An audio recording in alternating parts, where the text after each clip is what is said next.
Alrighty, so the Tuk Tuk driver finally did show up.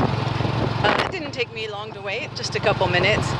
And so now we're on our way to the villa. So I thought, it's called Ella's Villa. It's a guest house or hostel, private rooms where I will be staying here during my couple of days in Siem Reap. I have some friends coming from the US, and so they asked that I meet them here and kind of show them around. So anyone else wants to come visit Cambodia, I can do the same for you. It's no problem.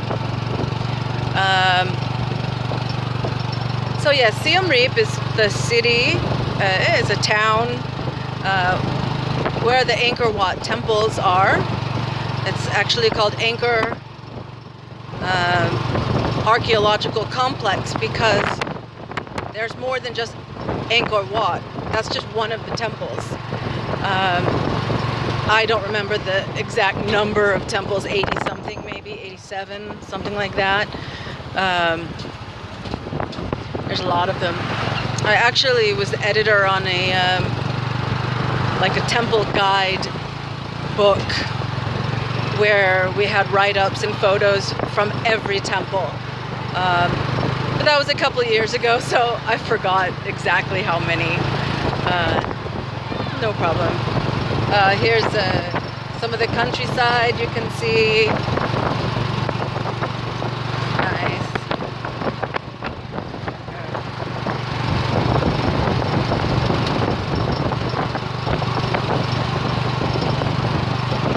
So I've lived in Cambodia for 12 years, in case you didn't know that.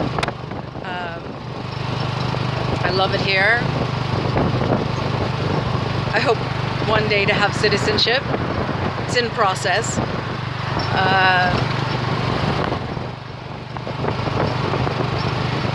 But it's a beautiful country. You know, I often say that Cambodia is whatever you want it to be. It'll be that for you. If you want luxury, there's plenty of that. There's luxury hotels, luxury shopping. If you want to see poverty, you're gonna see that. You see trash in the streets. Okay, yeah, there's trash in the streets, but there's actually a system for it to be collected, and a certain time of day that people tend to put the trash in a pile, and then it gets picked up, and so it's really not as dirty as some people think. But if that's what you want to see, it'll be there. If you're a sex tourist, you're gonna find that. Drugs, you're gonna find that. But you know what? Any country is the same. If that's what you're looking for, you're gonna find the areas that have it. You know, but it's as modern as you want to be. Oh, look at this! Look at this!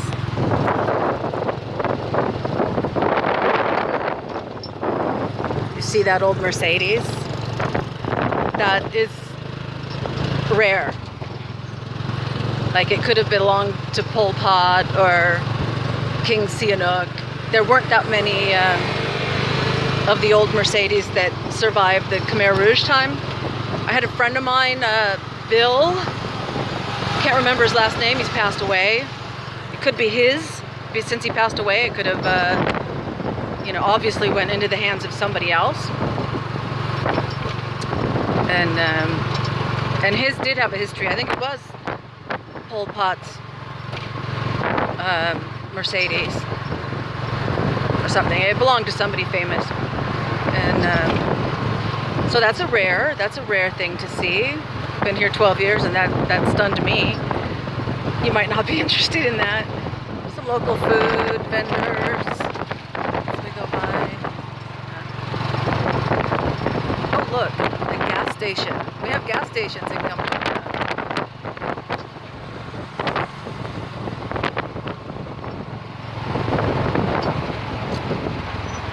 Yep. You can leave me some comments below about what you find interesting or what you might have questions about Cambodia.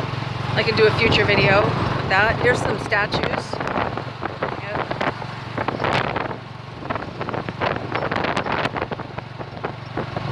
Yep. Those were spirit houses, that's what we call them.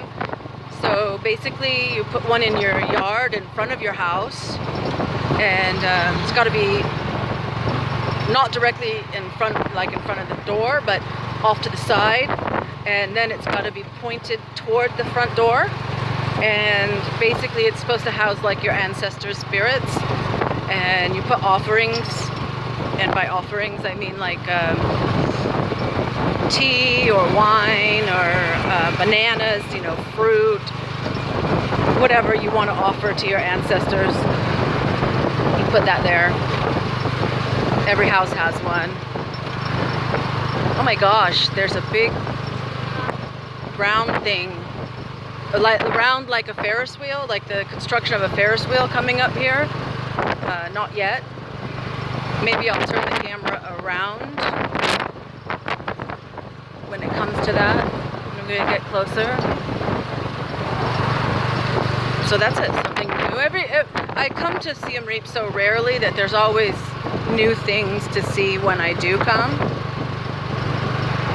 Hotels,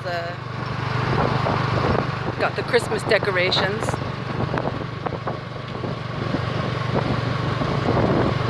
New hospital, Royal Anchor Hospital.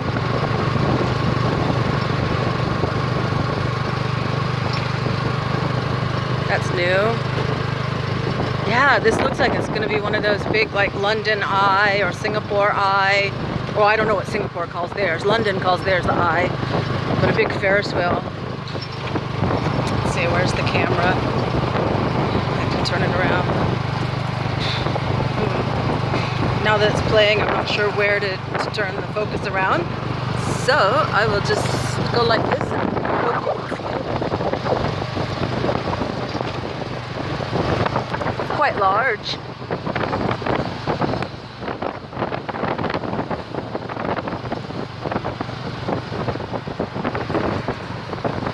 Clear the trees. More Christmas decorations in front of this hotel. Oh, it's the Cambodia Cultural Village. I don't know if that's still open. Looks like it's still open. I love that place. I think it's great. They've got reenactments of people in the different things. Look at this. Oh, it is called the Eye. Angkor Eye. And it's under construction. Wow. And the container market. Boxville, they call it. Wow. Oh my goodness. Look at that. Light of Angkor. Alright. Turn your back around. So I couldn't see the screen because couldn't see where to flip the camera around to the other side while I'm recording. That's weird. Yeah. So I hope you're enjoying this little tour. Siem Reap. There. Tonle Mekong Restaurant. So Tonle means river. So Mekong River Restaurant. And that is one of the restaurants where they have cultural dance shows during dinner. So there's a dinner buffet and then a cultural dance. I'll have to check the itinerary. I made an itinerary for the guests coming, and of course I put down different things to do, which temples to see in which order, things like this.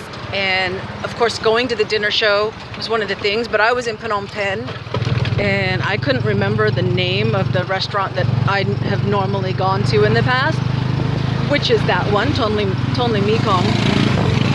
And so I'll have to look at the itinerary and see which dinner show I had recommended, and check out the difference between, if it was something different or this one, the difference between them, because I know that's a good one. Check this out. Okay, Pyongyang restaurant. So that was run by North Koreans, and in the news recently is that North Korea is like calling back all of its people because the UN has made some kind of demand. I don't know what.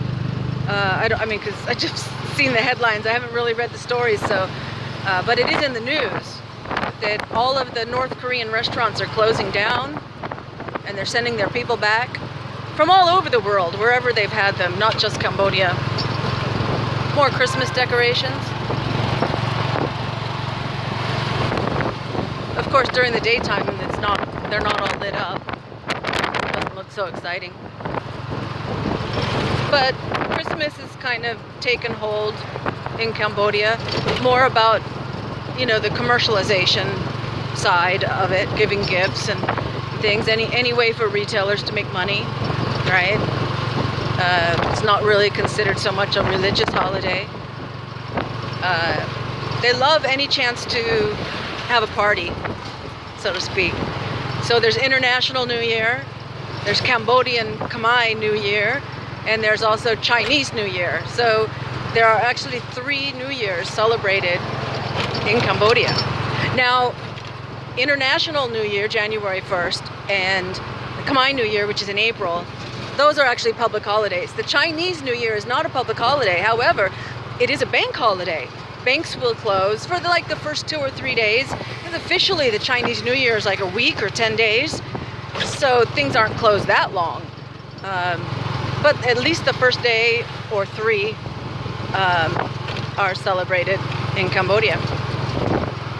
That's usually the end of February or the beginning of March. However, I think it's actually the end of January this year. So it's really early, the Chinese New Year. I don't know what animal it is going to change to, or like, which animal is it this year? I don't remember. Oh my goodness. Oh, here's that Mercedes. Oh, so I'll turn this around so you can see it.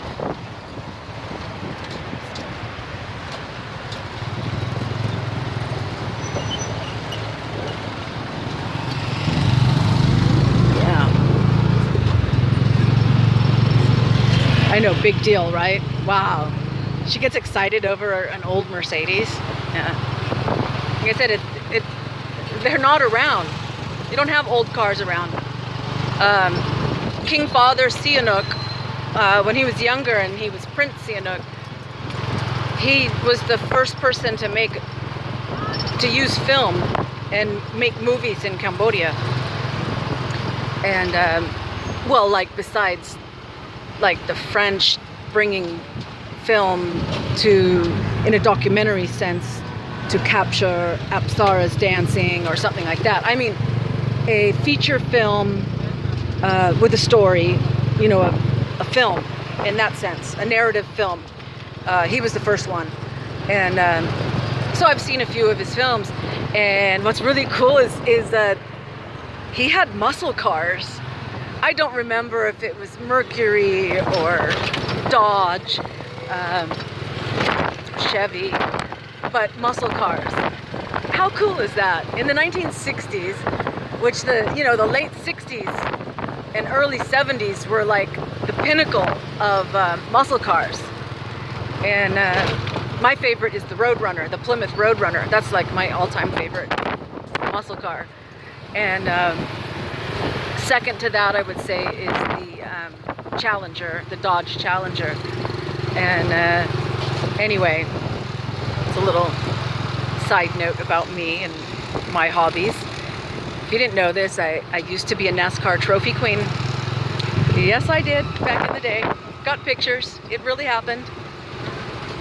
Yeah. It was, and if you've ever heard of Altamont Raceway, that's where the Rolling Stones had their famous concert where the guy died and everything like that. That's where I was a trophy queen. That's where I was kind of headquartered, was out of Altamont Raceway in California. And but I also kind of did like a little bit of a circuit, Petaluma, oh gosh, what's like Salinas or something over there, and also some raceways to the north. Can't remember that. And I was a finalist to be Miss Laguna, like raceway person. At the time, I was like about 30 at the time. Not bad. Even though I have zero makeup on, My hair's just pulled up in a ponytail. Took a nice shower this morning, washed my hair so it's all clean for the trip. And I'm only going to be gone for 2 days.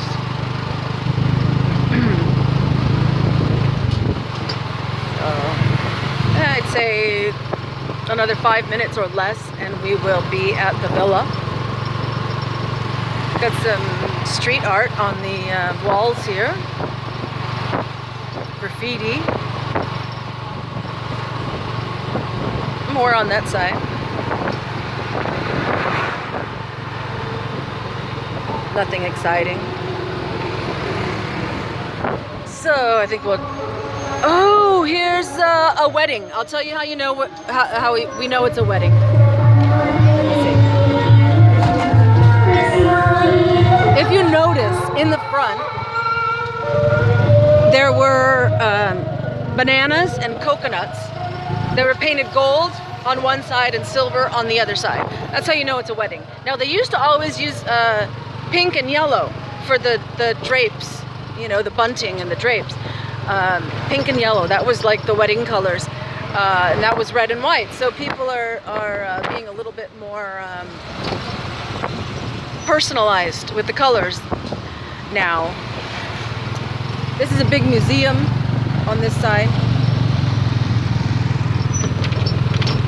To me it's new because it didn't, I remember when it wasn't there, but gosh darn, it's been there probably 7 years by now. Now you've got all these, so I remember when these were being built, when these didn't exist, all these shop houses. When they were built, nothing was like on the front of them. And so this used to just be all trees going out to Angkor Wat.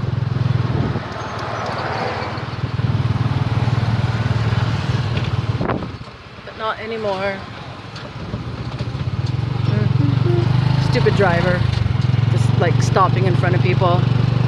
But that's alright. My Tuk Tuk driver is a good guy. He's a good driver. Oh, here's another container market on this side. Lots of weeds, so I guess it doesn't exist anymore. It must be closed.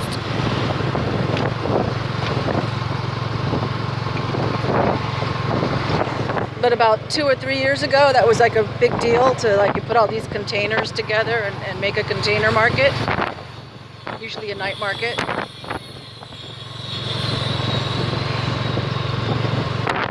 Let's see, here's the Sofitel on this side. On the other side of this big lawn.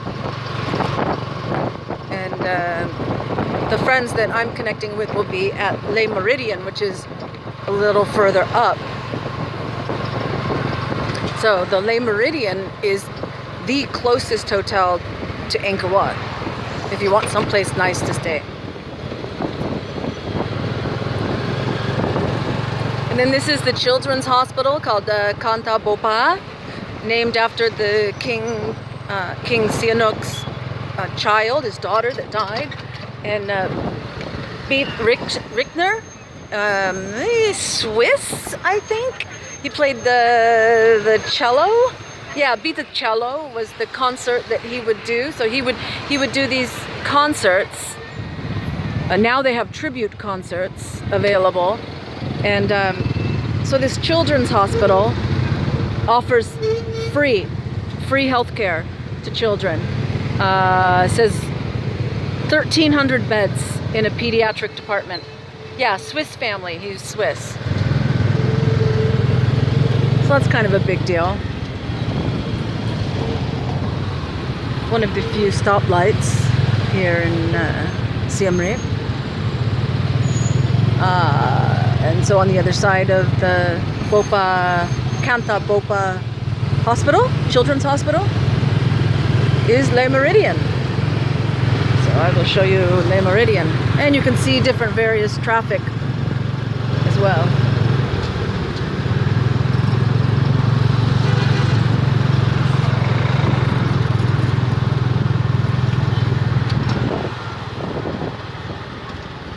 And if you keep going, ooh, look, We get to turn down this little road. I'll hold it like this. So since they're staying at Le Méridien, I wanted to find some place that was close to them. So this would be a lot better in a car or a moto rather than the Tuk Tuk.